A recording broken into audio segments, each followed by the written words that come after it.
What's up, people? It's James from Lucrative MMA. I'm back to drop some more knowledge on you.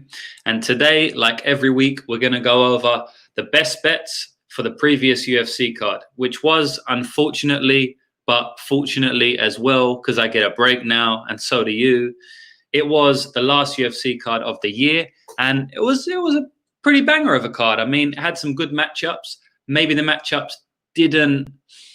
Maybe the card didn't live up to expectations, but I mean, it was on the level. It was still a good card, and I especially like the main event because we got to see Stephen Wonderboy Thompson put on a solid clinic. So, yeah, like always, we're going to go through the best bets of the card. So, unfortunately, I'm not feeling too well at the moment. I'm pretty sure it's not COVID because all I do is sit in my apartment all day and watch fights. I haven't really been out. So, yeah, I'm pretty sure it's nothing to worry about, but I just might not have my usual energy up to par.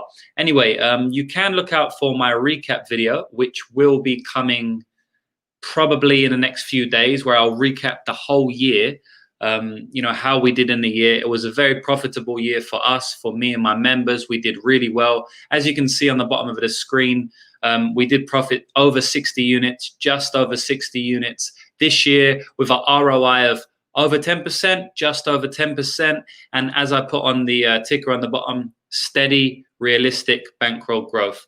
And that's exactly what it is here. It's no false promises.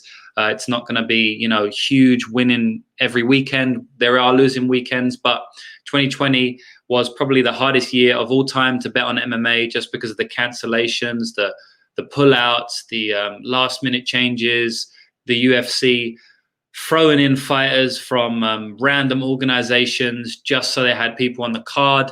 Lots and lots of different reasons why 2020 was probably the hardest year of all time in MMA history to bet on MMA. So if anybody made money this year, well done to you. We made 60 units, which is a hell of a feat, as I've said. And hopefully next year it can only get better. I assume it's only going to be easier, but MMA is a dodgy sport, so you never know. But I'll get straight into it. I'm going to bring up the card for you guys now. And as I do, always, hopefully you can see that. If you just look here, like we've got so many cancellations. It's pretty crazy. So as you can see, Roberson and Doucher was cancelled. That was cancelled like a day before the fight, which was pretty annoying. Ayman Sahabi, God, I forgot about that one. That was cancelled. And then all of these other fights here, we almost have as many fights cancelled that were meant to be on the card. Obviously, everyone was looking forward to this one, Leon Edwards versus Khamzat Chimaev. But I don't know if we're getting that in the new year. If anybody knows, shoot me a comment down below, because I thought that they was going to reschedule this for January sometime, but now I keep hearing talks about Chimaev fighting Holland. So I really don't know if they've rescheduled that fight or if they will reschedule that fight. I hope they do, because I believe Leon Edwards deserves to get that notoriety. And I know Khamzat Chimaev's not even really in the rankings at the moment. He might be in the rankings, but I mean, he's nowhere of note in the rankings. Definitely not as high as Leon Edwards, even though they did pull him out and put him back in. But a win over Khamzat Chimaev would probably be better for him than a win over a lot of other fighters in that top 10 for sure, even in that top 5, just because of the name value of Chimaev already. And I believe that it would definitely catapult his name up there more in the mainstream, and probably end up with him getting bigger paydays if he was able to defeat Chimaev. So yeah, hopefully he gets that fight. But if not, they should definitely give Edwards someone in the top 5 at least.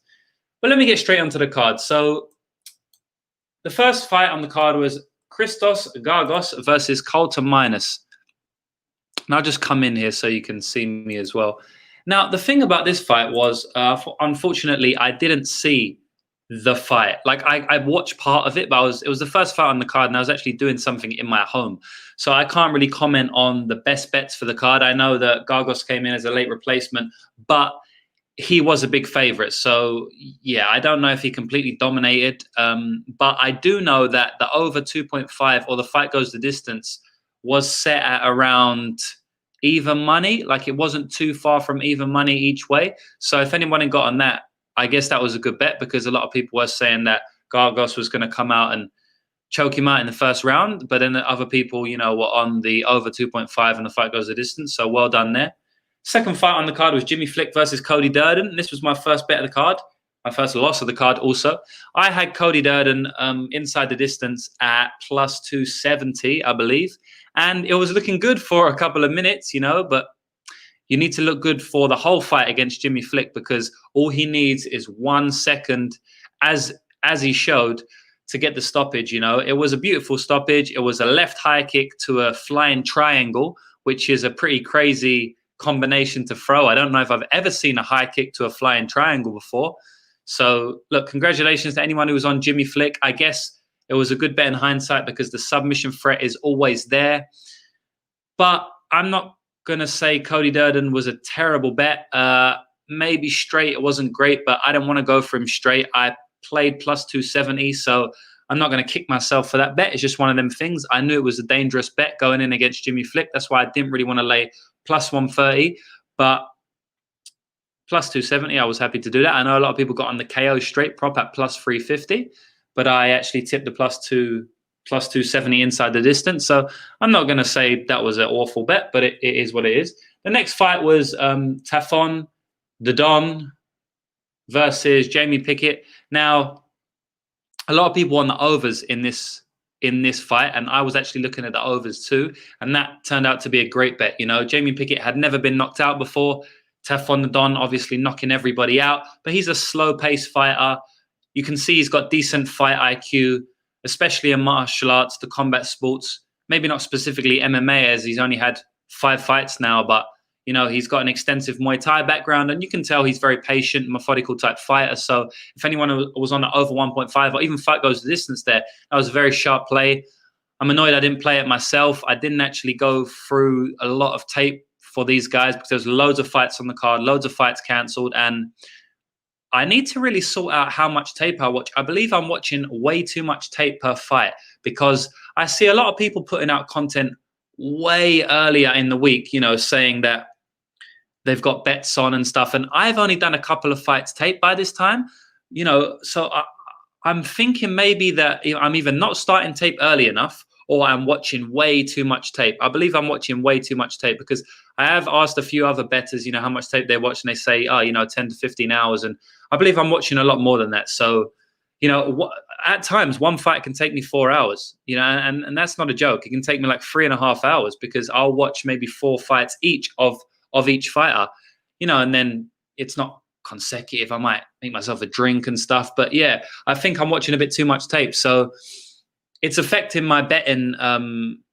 my bets, because obviously I wasn't able to watch enough tape as I wanted to for this fight. And the overs was something I was targeting just because I knew in my head Jamie Pickett come from the Contender Series, never been knocked out though. I know Tafon knocked a lot of people out, but he was only had 4 fights. So pre-tape, I was like, oh yeah, maybe I'll back the overs in this one, depending on what it's set at. And yes, unfortunately, I missed out on that. Congratulations to anyone who was in that. If I go on the UFC stats page here, you'll see Tafon the Don outstruck him significant strikes, 120 to 40, which I'm pretty surprised at. You know, watching that fight, it didn't look like he landed 120 significant strikes. But, you know, when you got these heavyweight fights, right, what it is that, like, every strike is significant, you know, and the significant strikes really needs to be altered, you know, because some fights, you know, it's complete bullshit. They get it completely wrong. You know that. I know a lot of people were going a bit crazy on Twitter about this Chaos Williams versus Michael Pereira fight because Williams has 55 significant strikes to Pereira's 44 strikes. And we all know that Pereira hit him a lot more times than Chaos hit him. But, you know, again, what do you class as significant? You know, it's very subjective. You know, in a heavyweight fight, like almost every strike is significant.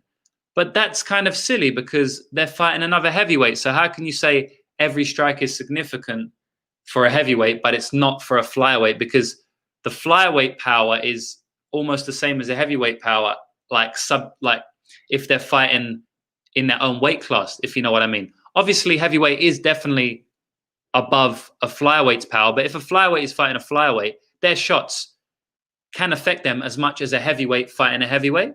Heavyweight is definitely an extreme example. Heavyweight's always more, but You know, for example, if there's like a middleweight and there's like a lightweight, the significant strike stats shouldn't be completely different.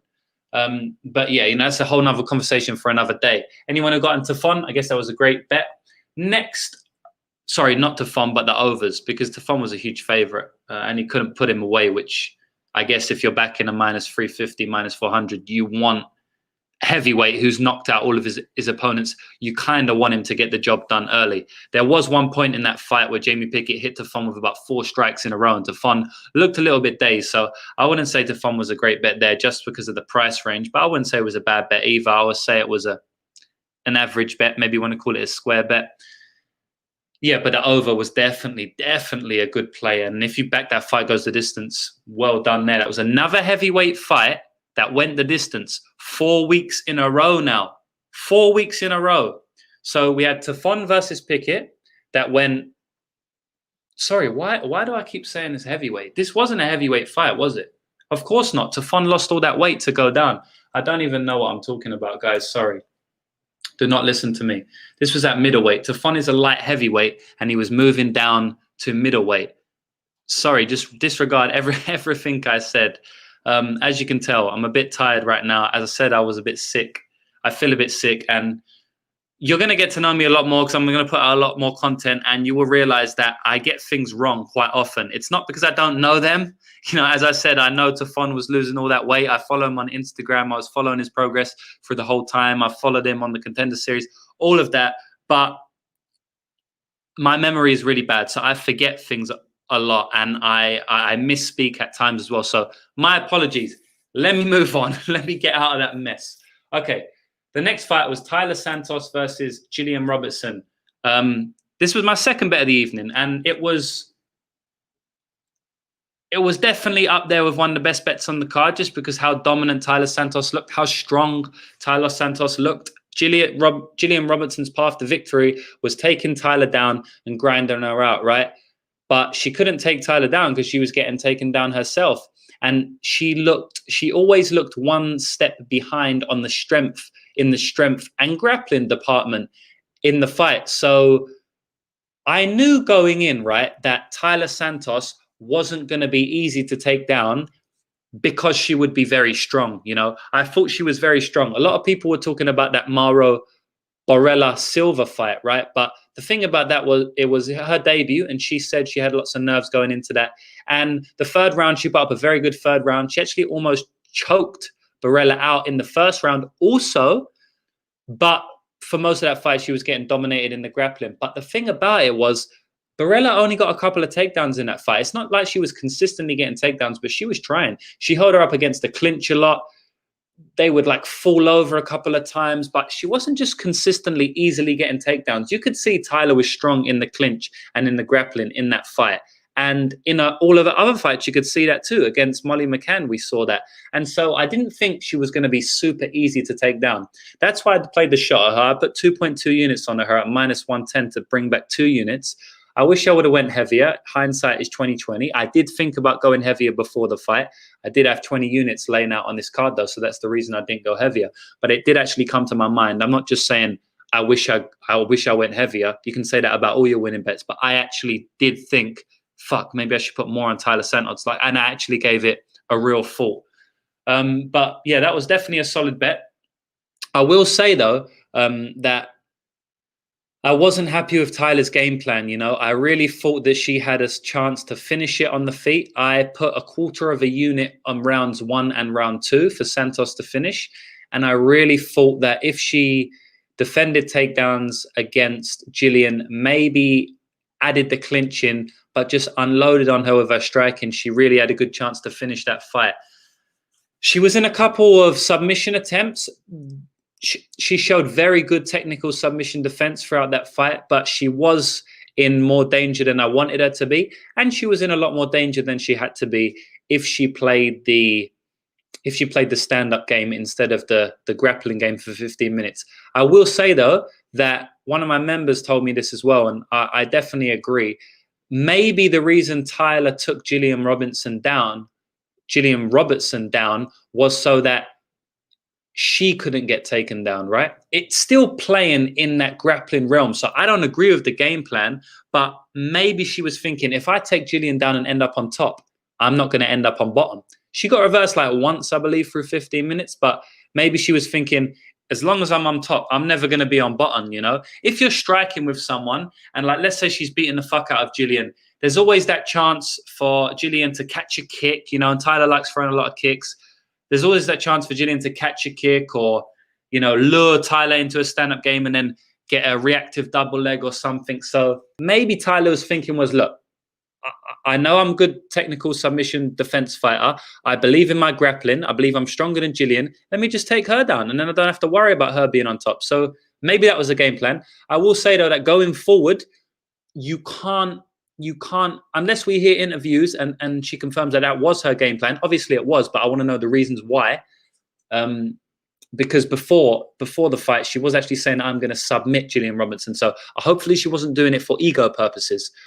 But yeah, I will say, though, going forward, if you are back in Tyler Santos, you really need to look into the stylistic matchup of her fight and check if her win condition heavily relies on or is heavily dictated by her game plan, because she showed poor fight IQ there for me. But I have to hold my horses and not speak too much because, as I said, there could be good reasons for taking Gillian down, like I mentioned previously. So that is one consideration I'll have when betting Tyler Santos going forward. But anyway, it was a solid bet, -110, and she looked -250, you know. She was in trouble a couple of times, but she largely dominated Gillian Robinson, and now she climbs higher up into them rankings, and I'm sure she's going to get a solid face in her next fight. Right, so the next fight was Darren Wynn versus Antonio Arroyo. Now, every man and his dog, including me and my dog, were on Antonio Arroyo in this spot, and what a bad bet here. So it was the last bet I ever put out. It's the last bet I put on myself. It was the last bet I sent out to members. And the only reason I did it, I guess, I'm going to be honest, guys, I believe I was swayed by the opinions of other MMA bettors in the Twitter community. As you guys know, I've kind of just recently joined the Twitter community and the YouTube MMA betting community in general. And so now I'm hearing a lot more opinions that I didn't hear before. And although I've maybe favored Arroyo going in, I didn't favor him enough to bet him, and I didn't bet him. What I did bet was the fight goes the distance at +100. And I also bet Arroyo in round 2 and Arroyo in round 3 as a hedge because I couldn't see Darren finishing. Darren can't finish his lunch. I like Darren a lot.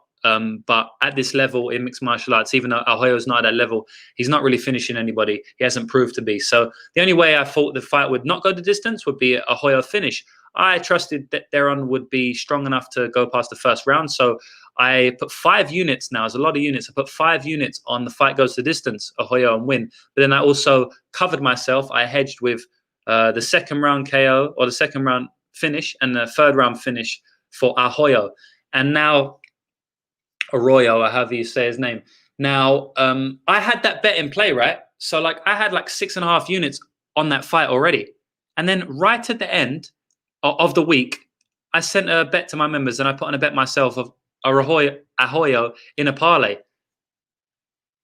I was just listening too much to other people, you know. I was listening too much to other people, and I won't make that mistake again, you know. As I said, I'm new to this community, and I'm going to take people's points on board because I like to have discussions and stuff. But I was on a Fair Play podcast with Rockstar Z, Z's MMA on YouTube, Rockstar Z on Twitter. I was on a Fair Play podcast, his Fair Play podcast, before the fight card, and I watched the whole podcast. You know, it was like 3 hours. He had a lot of guests on, and at some point in that podcast, they spoke about Arroyo, and I think it was Kelton MMA or MMA Kelton on Twitter. Go and follow him because he's a sharp guy. He won like 50 plus units in 2020, which was solid. But I heard him talking about Arroyo, and I got swayed. You know, I think he was saying Arroyo is like a really good bet here. And I got swayed, you know, by that and by others, not just one.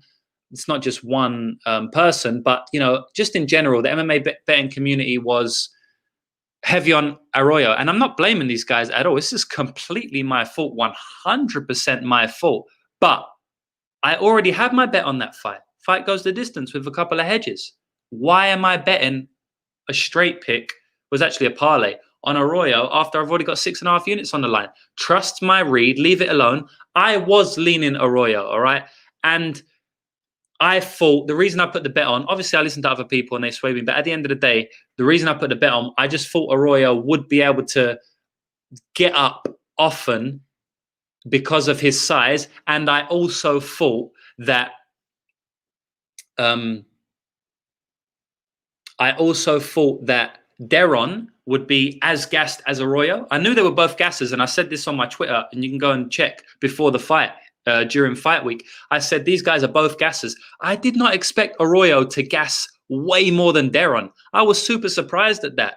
You know, that's one thing that really threw me off. You know, I knew that Arroyo would be taken down. I just thought that he would do more on the feet. The reason why he couldn't do, because he could get up, he got up quite often, but the reason why he couldn't do more on the feet was because he was even more gassed than Deron Wynn, which really shocked me, you know. So I'm not going to say other people swayed me. It definitely swayed my opinion a bit, but it was my decision. And the reason being was because I thought that even though Arroyo would be gassed, I thought Wynn would be gassed more. But maybe that's a lesson for me in the future. If you know someone's going to gas, and I put it on my Twitter, that he would. If you know someone's going to gas, don't bet him.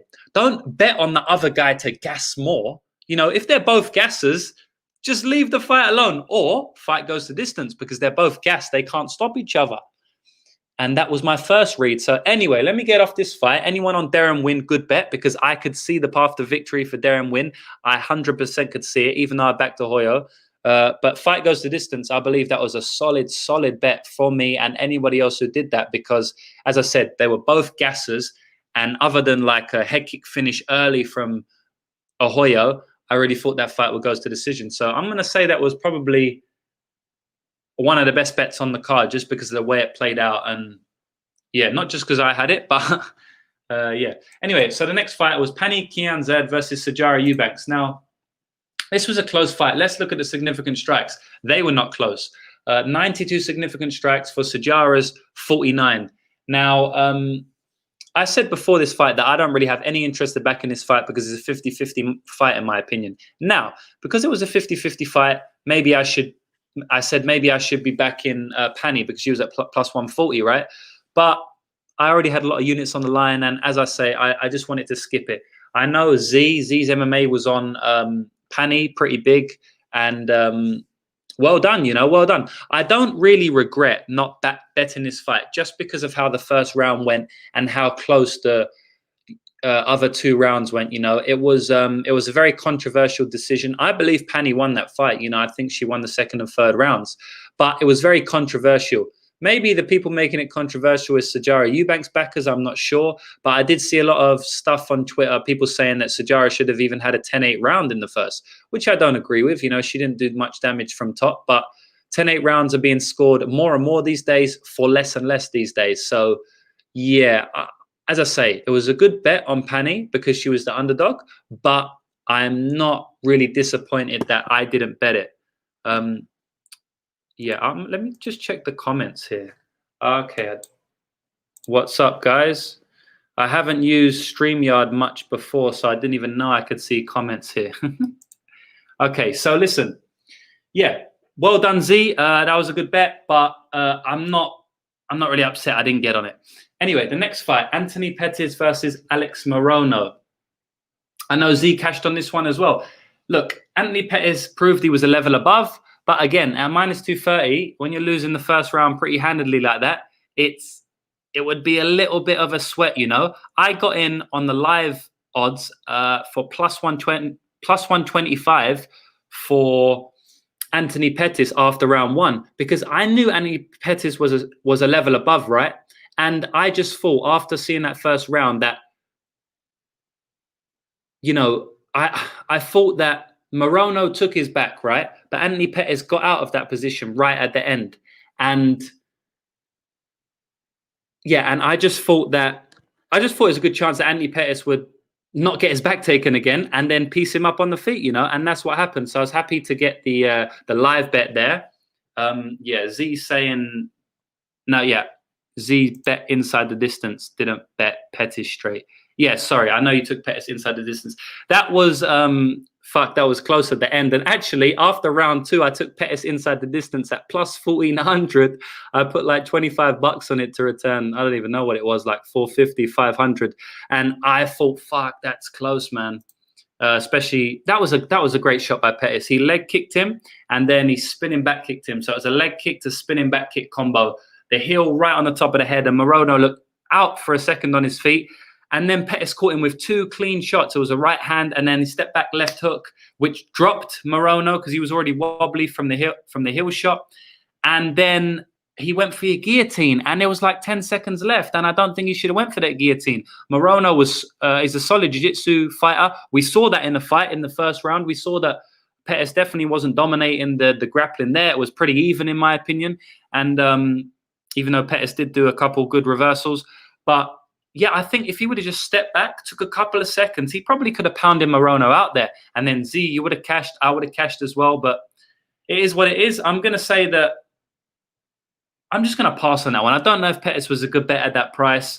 Yeah, there was not many. Obviously, the bet at that price was the fight to go the distance, right? That was the best bet on that. But I guess it was close to being a finish. And yeah, I'm just going to say that one was, I don't really have too much of an opinion on that one. The next fight was Marcin Tybura versus Greg Hardy. Now, this was a this was a crazy fight. So before this fight, I said I have no interest at all in betting on this fight, right? Literally no interest. And fuck me, I'm glad I didn't. If I was going to bet on this, I probably would have bet Hardy by KO, right? That was what I was leaning to, if anything, at plus 150. But still, plus 150 wasn't enough for me. Even if I did see some value on the line, I was not going to put my money behind both of these guys because, like, oh, yeah, I mean, we saw it, we saw it. Greg Hardy comes out dominating, looks like he's going to be the next heavyweight champion, rip into the body, Jose Aldo style, and then completely, like, has a spontaneous combustion, which we knew could happen.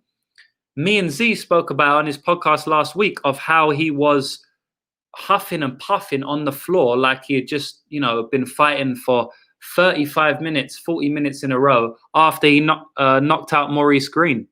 So, we knew that he could gas. We knew he could gas bad. And it's pretty strange how much he gassed. Just thinking back to the Volkov fight, he went 3 rounds with Volkov, getting his body beat the fuck up. And I mean, he slowed down, but like, he didn't gas as much as he did against Tybura. But I guess he was putting way more offense on Tybura, probably put enough offense to try and finish him. So I guess that's why he gassed out. But, in the Volkov fight, he was taking a lot of shots there, and that takes your gas out of you anyway, as well. Anyway, yeah.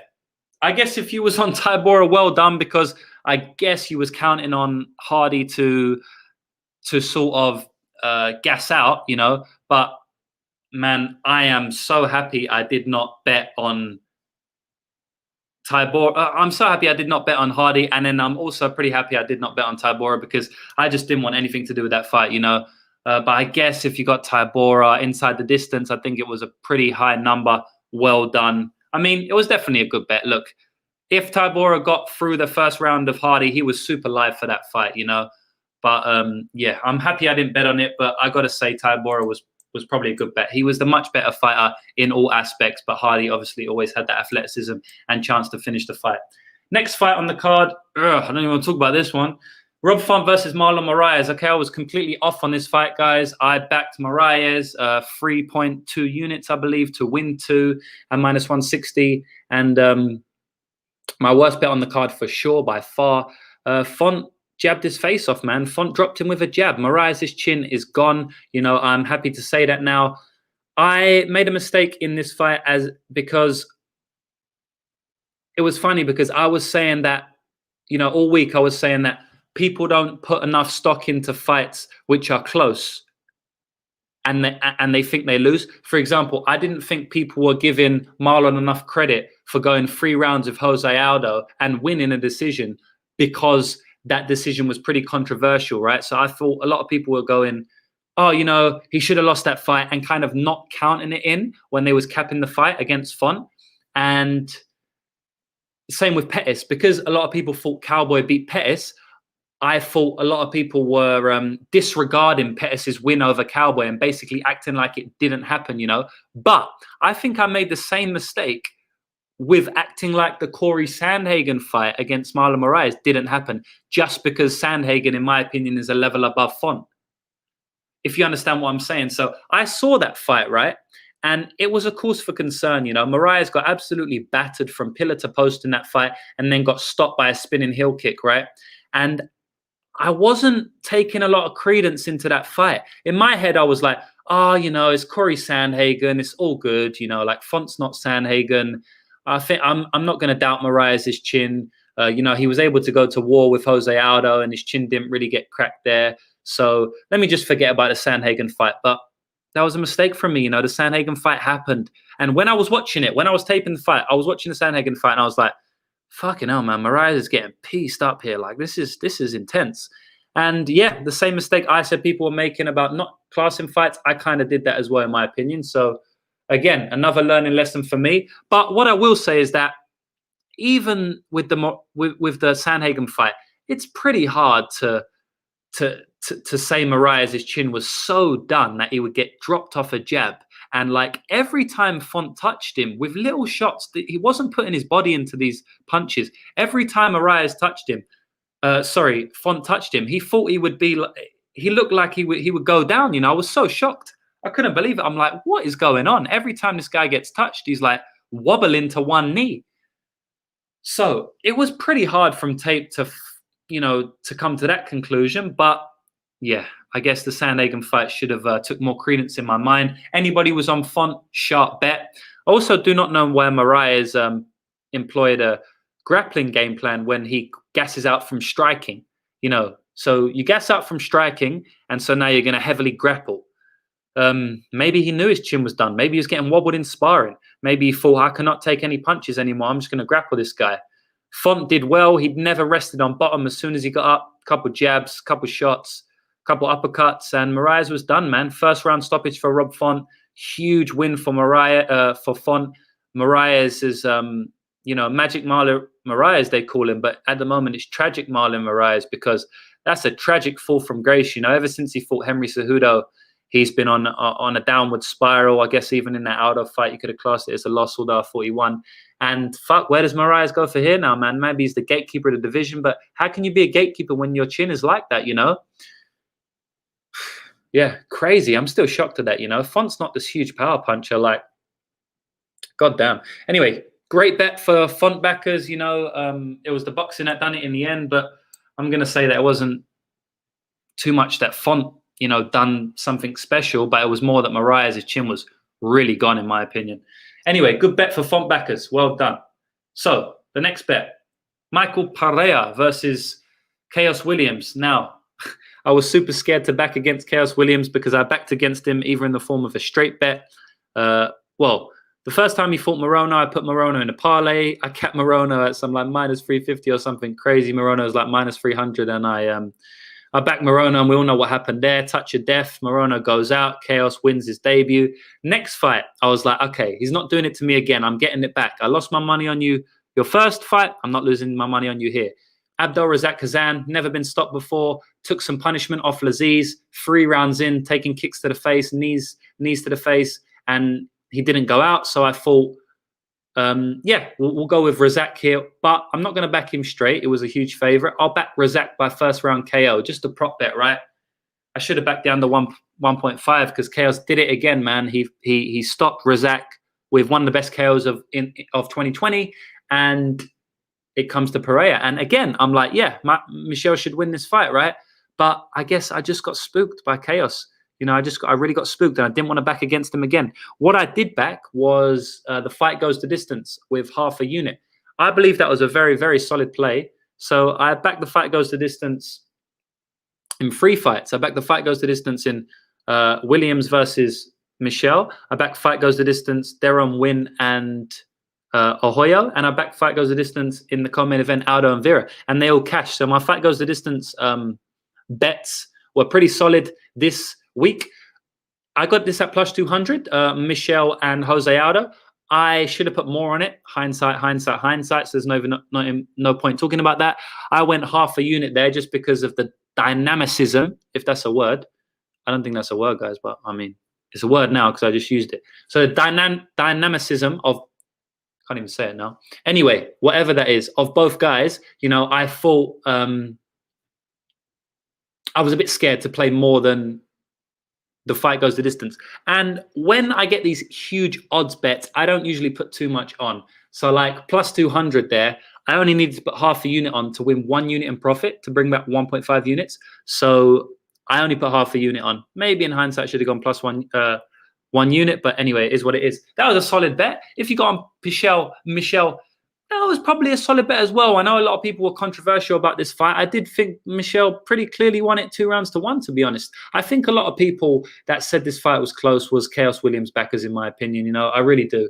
I know there was a huge controversy. If you can see here, a lot of controversy with the significant strikes. Because as you can see, I mentioned earlier, I believe Chaos Williams was 55 to 44, but you know, Michel hit him a lot more. So as I said, though, the shots coming back from Chaos were obviously a lot stronger than Pereira. Although I will say Pereira was hitting Chaos with some solid body shots, some front kicks and some round kicks to the body. So they were definitely significant. Anyway, I do believe it was a fairly clear win for Michel. And so if you got on Michel, especially at that plus money at one point he was, I believe, that's a decent bet. But maybe the best bet was to stay away from this fight or goes the distance. You know, I know I did it again, but we have to be honest, plus 200 for this fight to go the distance. You know, I knew that Michel would play on the outside range. You know, I knew he would if he's not going to do cartwheels, he's going to do some sort of spin and like, you know, Chaos is not just going to rush in. And even against Razak Hassan, we saw Chaos looked a bit different in his regional tape in regards that he respected Abdelrazak Hassan's power. And he even said that pre-fight. And he said pre-fight they respected Michel's power as well. And he predicted the fight would go the distance pre-fight as well. And we saw in the Razak Hassan fight that he was very slow-paced, you know, hard leg kicks, but he wasn't rushing in, you know, wasn't reckless. And that's what I thought it would be here, especially against someone like Michel. You don't want to rush in. It's scary to rush in when he's doing all his spins. And exactly what I thought would happen happened. It was I guess, slow-paced fight, or at least a slow enough pace that, you know, they wasn't being reckless against each other.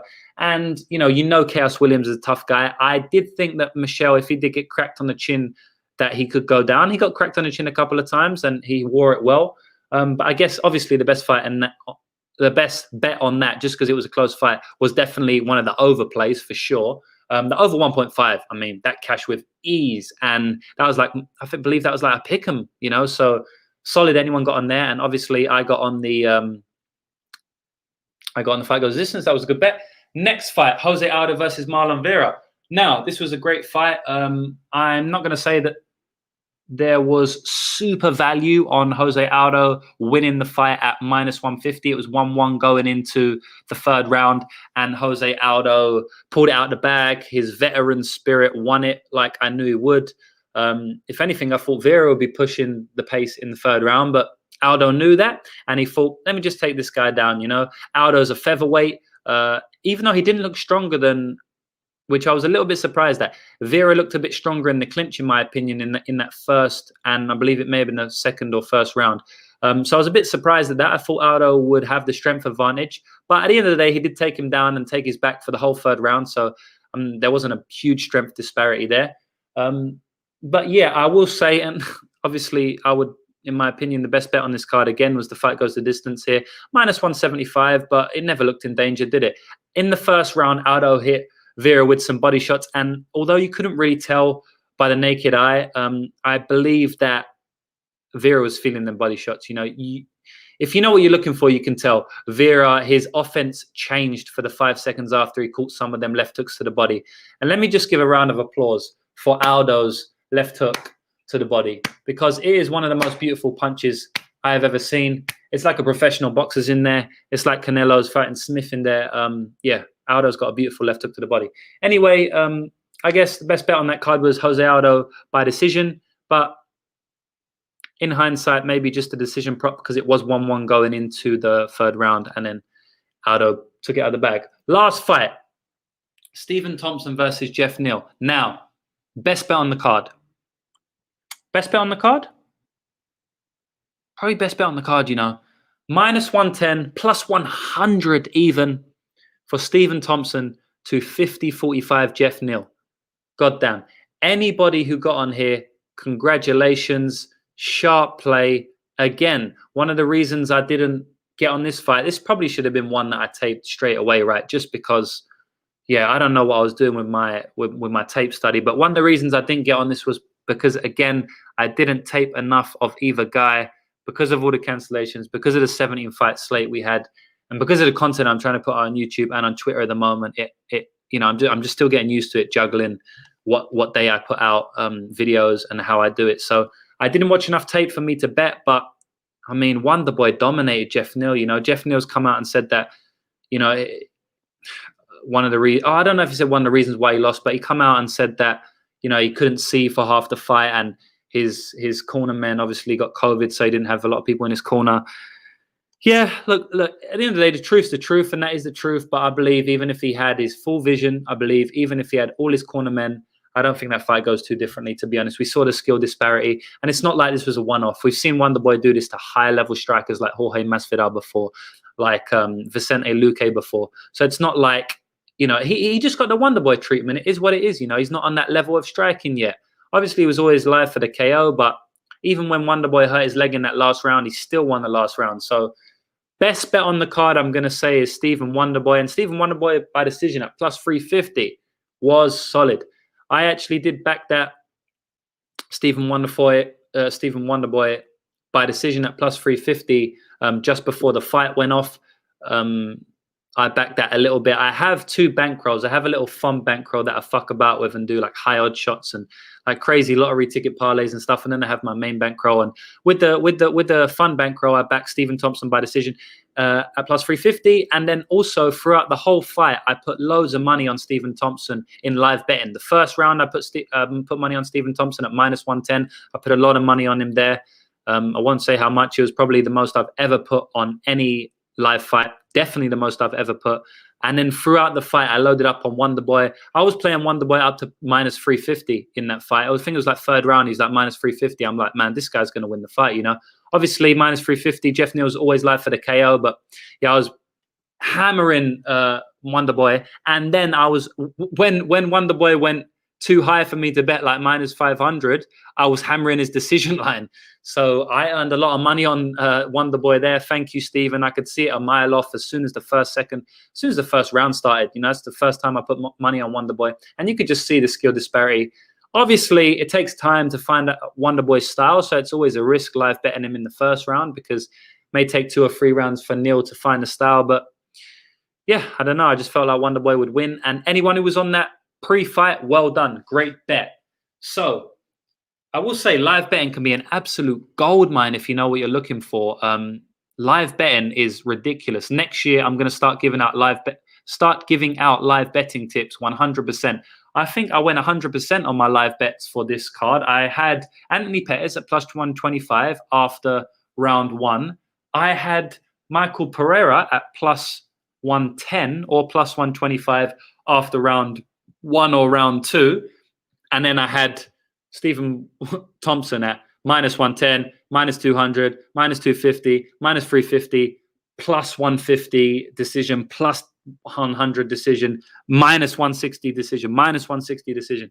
So yeah, live betting was 100% for me. I made a lot of units on live bet, so happy with that. And yeah, so that's the whole card, guys. As I said, I'm a bit ill, so sorry if I wasn't my usual self, but I'll just go over the card one more time just to see what were the best bets. So first fight, can we talk on that? The over was a good bet. Jimmy Flick, Cody Durden, you got to give it. Jimmy Flick inside the distance. Jimmy Flick by sub, +130. It was always live. Well done to Jimmy Flick backers. Tafon the Don, overs. That's a solid bet. Talia Santos, very solid bet. Pure domination, even though it was a very strange way of dominating Robertson. Darren Wynn, the overs in that fight, solid bet in my opinion. 2 gassers. Pani was the bet in that one, but again, close fight, bit of controversy. But if you're getting a +140 in a controversial fight, that she won. I don't think it was controversial, by the way. There was a lot of controversy, but I do believe she won 2 rounds to 1. Pani was a good bet. Anthony Pettis, you know, 2-1. He looked like a clear better fighter in rounds 2 and 3, but he did drop that first round pretty big, so that wasn't a great bet in that one. Tybora Hardy. I don't want to give Tybora back his credit, but I guess I have to. You know, Hardy gassed out, which we knew he could, and Tybora finished the job very easily. So well done, Tybora backers. Reluctantly, I want to say that. Rob Font, great bet. Marlon Moraes' chin was done. Nothing to say about that one, apart from well done, Font backers. Pereira Williams, fight goes the distance, over. Any type of over in that bet, fight, solid. Jose Aldo, any type of over in that fight, solid. Stephen Thompson, straight, amazing bet. By decision, even better bet. At the end of the day, he's not a finisher. Wonderboy can catch you, but look at his record. He's a decision machine. Yeah, so that was a solid play. Best bet on the card, Stephen Thompson. Another solid bet, win versus Ahoyo to go to decision at +100. Yeah, that's it, guys. That's it for me now. I will be back in a couple of days where I recap my whole betting year. Lots of ups and downs, but at the end of the day, like you can see on the bottom of the screen, we went +60.5 units. So very happy about that. Decent ROI as well, 10%. So yeah, we're going to continue doing the same next year. I'll have lots more in store. I'm going to put out a lot of content, a lot of MMA betting content at the beginning of January. And if you want to sign up for any package, as always, go on my website, lucrativemmabetting.com. And congratulations to anyone, again, who made money this year in probably the hardest year of all time to make money betting on MMA. Yeah, that's it. I'll go through some of the comments. I don't even know how to work this thing. I just see in the comments. Now, Darren definitely finishes lunches. That's very funny, you know. Like, if I wasn't ill, I'd probably be laughing at that. That is a fun. That's funny. I remember I said he couldn't finish his lunch. Jimmy Flick's a good fighter to target. Doesn't go to decision. 100%. And I thought that before the fight, but it was -150. Sorry, -250 not to go to decision. And I say I don't like backing chalk. I say I don't mind backing chalk. So in reality, I should have backed that. But I don't like backing unders that much, you know. I know most people back unders, and that's the bet. Like, you know, to back violence, to back under 2.5, or to back fight doesn't go to decision. That's what bets you see most people playing, right? But I like to back overs for some reason. As you can see, I got fight goes the distance on 3 fights, and they all actually ended up winning this week. So as you can see, I'm more of an over better. I don't know why. I just feel like I can kind of read whether people can survive damage better than not. As you can tell, I didn't think Moraes would get knocked out off a jab. So I guess my reads are better at reading people surviving as opposed to people finishing. So yeah, I like to back overs more. I rarely back unders unless it's super obvious, like when I put 8 units on Mudaji and Gordon under 2.5. Yeah, Warrior Bet saying, what's up, bro? Me having over 2.5, I guess that would be in the Darren Win fight, because I was kind of shook as well, because Darren Win was hurt to the body a number of times in that first round. But yeah, that's about it, guys. That would have been fucking annoying, Z Hardy, for round 1, because he was putting pressure on him in that first round. But you know, we kind of knew if he didn't get him out in that first round, or that first 7.5 minutes, it would be trouble for him. +333. I mean, he put a lot of offense on for that +333. But you know, I still stick by what I said pre-fight, was that I just have no confidence betting Greg Hardy. You know, and okay, thanks Z for bringing you here, and thanks MT Soup Can for being here. Follow me on Twitter. Yeah, so that's it, guys. I'm going to end the broadcast now, just under 15 minutes. I probably waffled for a little bit, but yeah.